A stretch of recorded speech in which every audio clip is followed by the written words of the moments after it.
mainit-init na chismis. Bel Mariano, may takot sa pagmamahal kay Donnie. Sabi niya, inaamin ko, takot akong masaktan. Pero pinapatunayan naman niyang hindi niya ako sasaktan.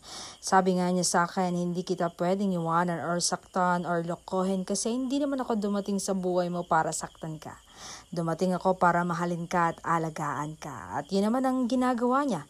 Hindi naman ako nagsisisi dahil naniwala ako agad sa kanya. Talagang ipinapakita naman niya na mahalaga ako sa kanya.